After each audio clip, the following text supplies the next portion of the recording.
So what I like to do, rather than drawing the whole thing out in pencil, I like to start getting a bit of ink on quite early on. That's just how I like working. You may want to draw it all out in pencil first and then go in with the ink. But what you want to make sure is, because you're going to put watercolour over the top, that it is a water resistant pen. So anything like the Unipin pens, Edding, Staedtler, Winsor & Newton, any of those will be fine. If you're not 100% sure, just put some on a bit of paper, let it dry for a minute, and then put some water on and see if it bleeds. You can get some really nice effects with water-soluble pens, but for this instance we just want to keep to a waterproof pen. Don't keep your lines too heavy when you first start putting some ink on, because it's easy to go back and strengthen and heavy up some lines and shadows rather than starting off with a really thick line. So what size is that pen? This is a 0.2. Anything from a sort of a 0.1, 0.2, 0.3, 0.4 is going to be fine. Probably if you've got a large, or probably you wouldn't want a 0.8 or 1 mil. That's a little bit too thick, I think. So is everybody all right with the pens that they've got? I'm not sure which are the right ones. Ooh, you've got some nice ones. Are they what? No, that one. No, okay. So if you're not sure, check it first. Well, that's blue anyway. You don't want to. Sorry, what size did you say, Rose? Anything from like a 0.1 up to a 0.5 would be fine. Okay. 0.3 is great, yeah. This is a 0.2. Like I say, we can always go back and strengthen the lines if we want to. So remember where your slats are. I'm just drawing the post behind them. And then again, it's a bit wobbly, so it's old, so it doesn't matter that your lines are a bit wobbly. What we don't want, in fact, make them a bit wobbly. We don't want it to look like it's just been installed on the farm, on the path. And don't forget to do the bottom edge.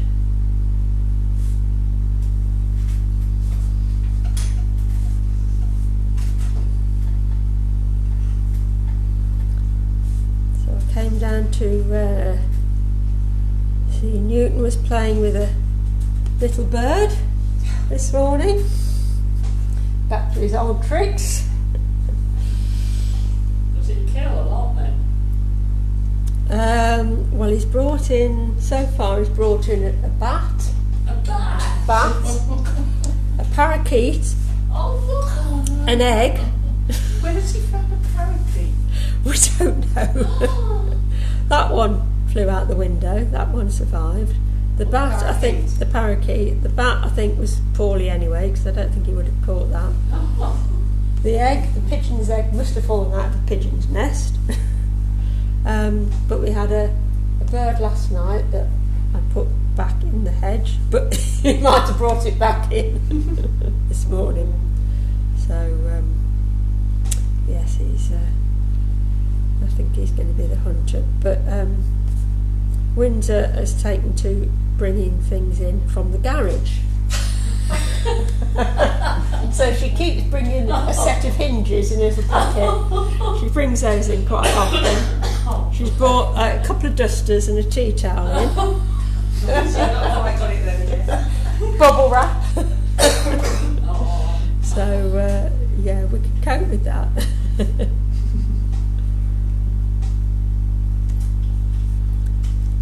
So I'm seeing the top edge of my bottom slat on the fence.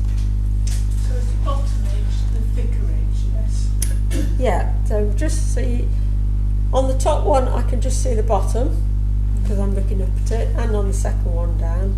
Third one it's about sort of eye height, so you won't see much, and then certainly on the bottom one I'm beginning to see the top edge, or a little bit of the top edge.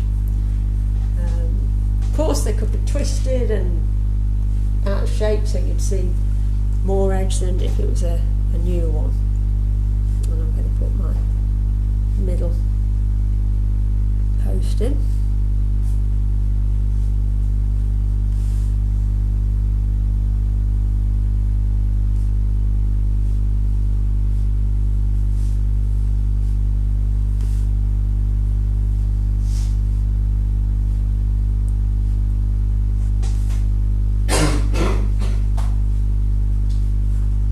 Has anybody been watching the programme Extraordinary Portraits? That's on a Monday night. What was that, Rose? Extraordinary Portraits. It's only half an hour long, so it's, you know, some of these programmes, they just keep going over and over what you've seen before in the first half, don't they? So what it is, they're taking people from the NHS and then asking artists to produce their portraits, and they've had a photographer and a sculptor and a couple of painters. But it's it's interesting because the results are just like stunning.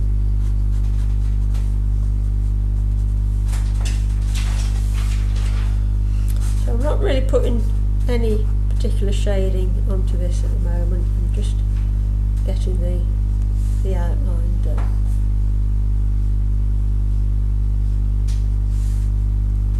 Is everybody all right? Yeah, just take your time. It's best to take your time and get it looking how you want it to, than to rush it and get it not like you want it to look like. So I'm going to start putting my second post in here. If you change it a little bit, doesn't matter either. You've run out of space to put 5 slats in, doesn't matter.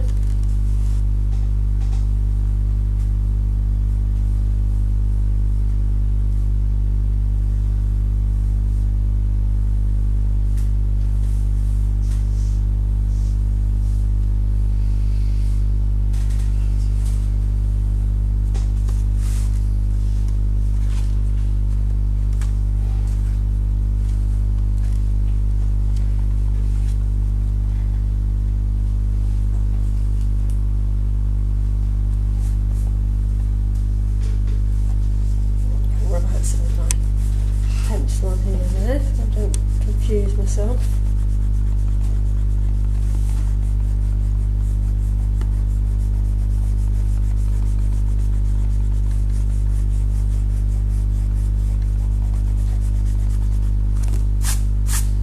So landscapes are always a bit more forgiving because you can change hills and trees and grasses and nobody knows. Buildings, you've got to let them look approximately correct when you draw them. And we've got a bit of wood on this one on the outside, so I better put that one in there. Just down to here.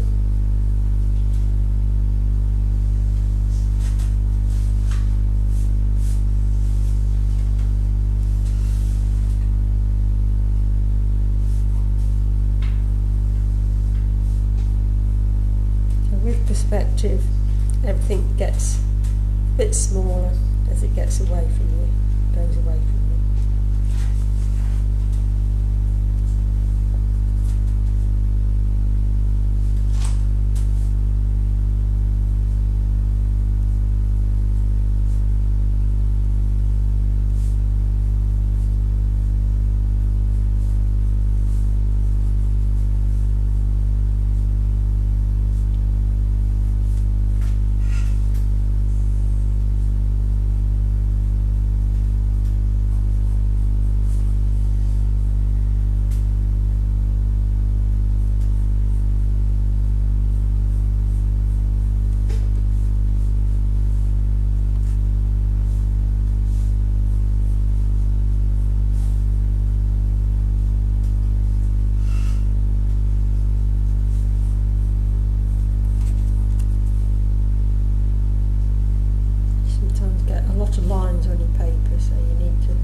see where you are with things. Especially with something like this gate, it's got quite a lot of bits of wood on it.